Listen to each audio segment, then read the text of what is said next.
luck.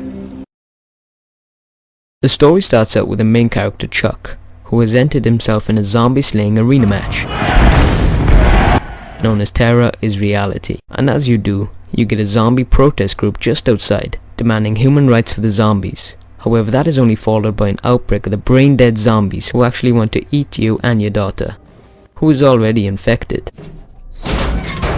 Now the story, you've just gotta take it as it is. Don't demand realism, expect it to be far-fetched, completely ridiculous, and most of all, don't take the game seriously, because the developers are having a laugh themselves. Although it does have a certain magic about it that's very unique and in its own way.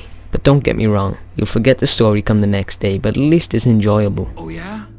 What say you give me some money, and I'll go get some for you? Yeah, give us some money, Grandpa. I could go into voice acting, which is up and down sometimes, and I could question the silliness of the game. But I think it's great that it doesn't try to take itself seriously whatsoever. And I would just describe it in one word: funny, stupid, ridiculous, idiotic, and far-fetched.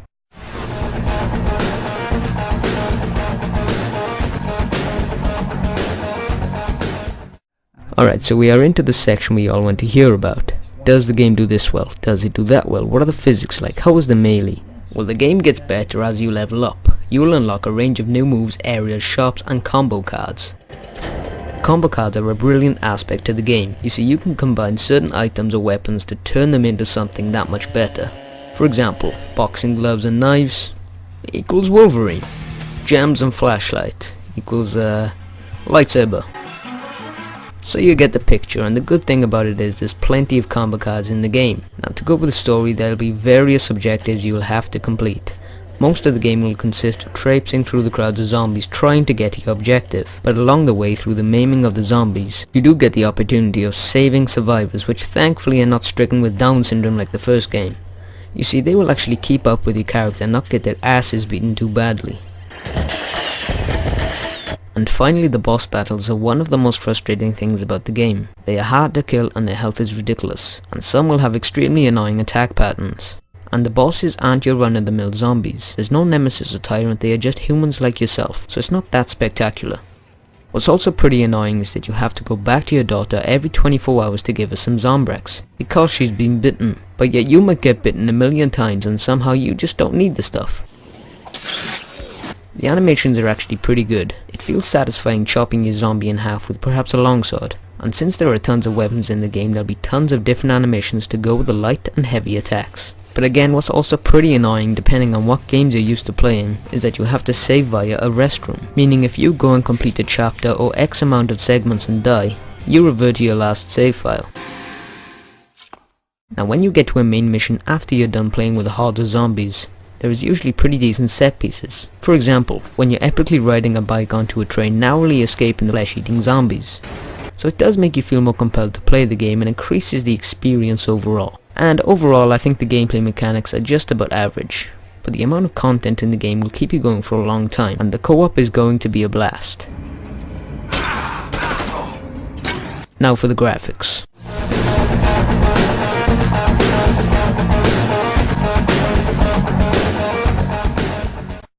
Just looking at the game, you'll see a typical setting fit for zombies. The main area of the game will be the mall, where you can change clothes, buy weapons, and do whatever the hell you like.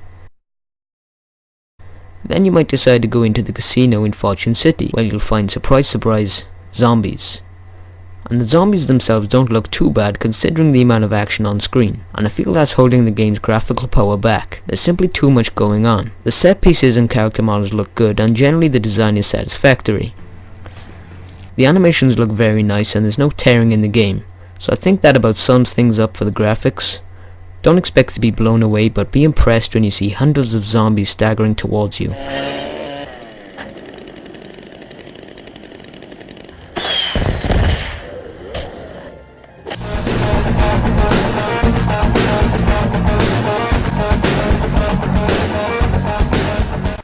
I'm going to go straight into the cooperative, which is the best way to play the game. Grab a friend, and I emphasize on friend, because the matchmaking is terrible, and just play the game.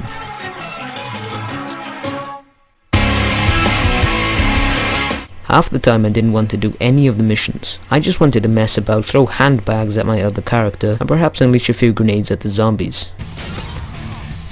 You see, there's so much weapons and items in the game, it's really impressive. Now there is another mod which I didn't find so amusing, and that is Terror is Reality. After waiting what seemed a couple of years, I eventually got to play the mode with 3 strangers, and the mode has a few variations on vehicles. Aside from the dirtbag, there's the huge ball that you use to get points, or say the cars that you use to collect the most blood.